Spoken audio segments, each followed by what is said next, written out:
My fellow Americans, I'm speaking to you tonight from behind the resolute desk in the Oval Office. In this sacred space, I'm surrounded by portraits of extraordinary American presidents. Thomas Jefferson wrote the immortal words that guide this nation. George Washington, who showed us presidents are not kings. Abraham Lincoln, who implored us to reject malice. Franklin Roosevelt, who inspired us to reject fear. I revere this office, but I love my country more. It's been the honor of my life to serve as your president. But in the defense of democracy, which is at stake, I think is more important than any title. I draw strength and I find joy in working for the American people. But this sacred task of perfecting our union is not about me. It's about you, your families, your futures. It's about we, the people. We can never forget that. And I never have. I've made it clear that I believe America is at an inflection point.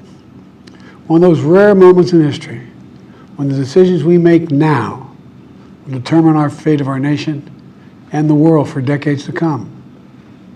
America's going to have to choose between moving forward or backward, between hope and hate, between unity and division. We have to decide, do we still believe in honesty, decency, respect, freedom, justice, and democracy? In this moment, we can see those we disagree with not as enemies, but as fellow Americans. Can we do that? Does character in public life still matter?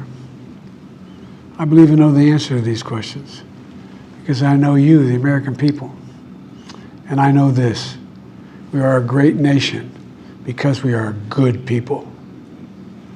When you elected me to this office, I promised to always level with you, to tell you the truth. And the truth, the sacred cause of this country is larger than any one of us.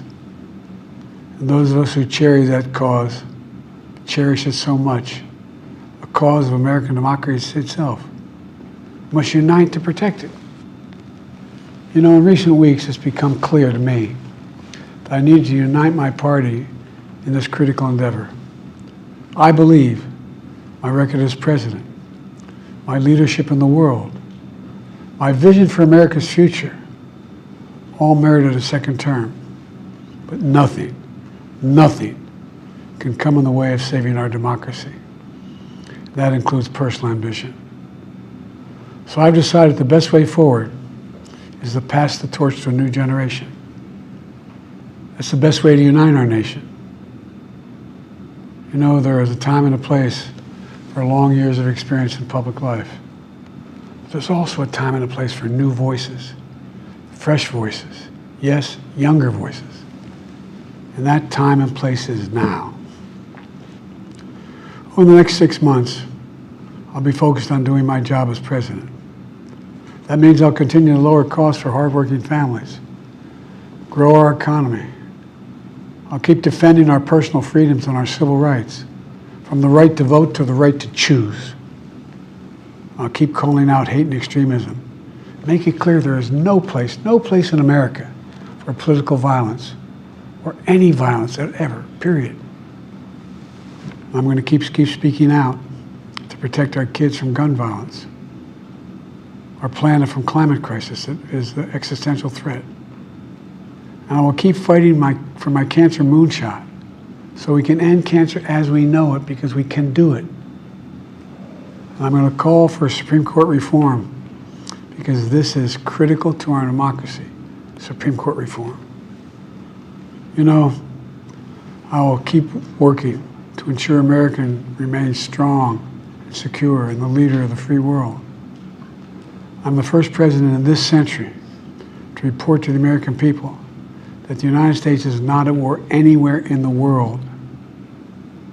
We'll keep rallying a coalition of proud nations to stop Putin from taking over Ukraine and doing more damage. We'll keep NATO stronger, and I'll make it more powerful and more united than any time in all of our history. I'll keep doing the same for our allies in the Pacific. You know, when I came to office, the conventional wisdom was that China would inevitably surpass the United States. That's not the case anymore. And I'm going to keep working to end the war in Gaza, bring home all the hostages, and bring peace and security to the Middle East and end this war. We're also working around the clock to bring home Americans being unjustly detained all around the world. You know, we've come so far since my inauguration.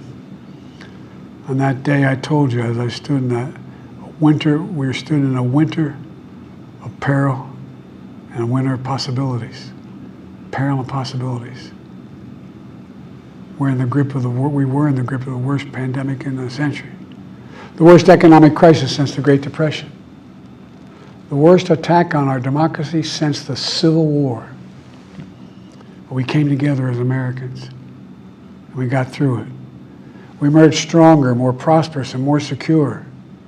Today we have the strongest economy in the world, creating nearly 16 million new jobs, a record.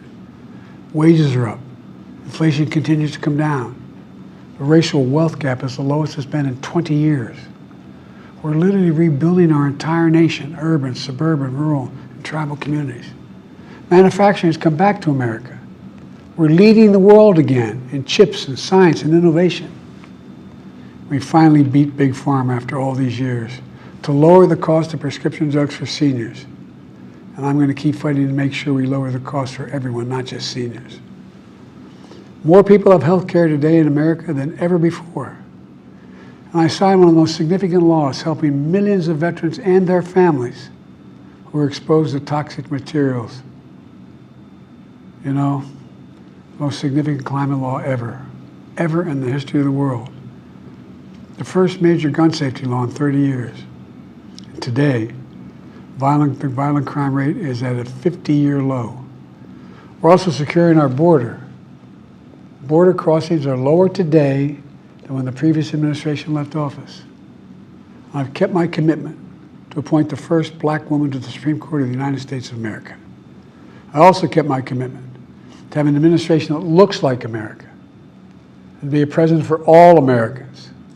That's what I've done. I ran for president 4 years ago because I believed and still do that the soul of America was at stake. The very nature of who we are was at stake. And that's still the case. America's an idea. An idea stronger than any army, bigger than any ocean, more powerful than any dictator or tyrant. It's the most powerful idea in the history of the world. That idea is that we hold these truths to be self-evident. We're all created equal, endowed by our Creator with certain inalienable rights: life, liberty, pursuit of happiness. We've never fully lived up to it, to this sacred idea, but we've never walked away from it either. And I do not believe the American people will walk away from it now. In just a few months, the American people will choose the course of America's future. I made my choice. I've made my views known. I would like to thank our great Vice President Kamala Harris. She's experienced, she's tough, she's capable. She's been an incredible partner to me and a leader for our country. Now the choice is up to you, the American people. When you make that choice, remember the words of Benjamin Franklin hanging on my wall here in the Oval Office, alongside the busts of Dr. King and Rosa Parks and Cesar Chavez. When Ben Franklin was asked, as he emerged from the convention going on, whether the founders have given America a monarchy or republic, Franklin's response was, a republic, if you can keep it. A republic, if you can keep it. Whether we keep our republic is now in your hands.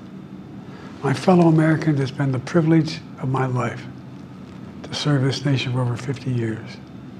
Nowhere else on earth could a kid with a stutter, from modest beginnings in Scranton, Pennsylvania, and Claymont, Delaware, one day sit behind the resolute desk in the Oval Office as President of the United States.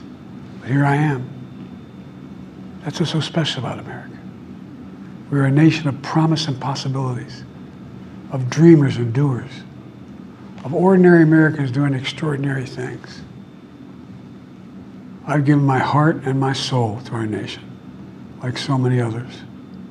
I've been blessed a million times in return with the love and support of the American people.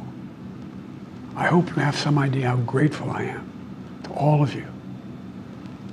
The great thing about America is here, kings and dictators do not rule, the people do.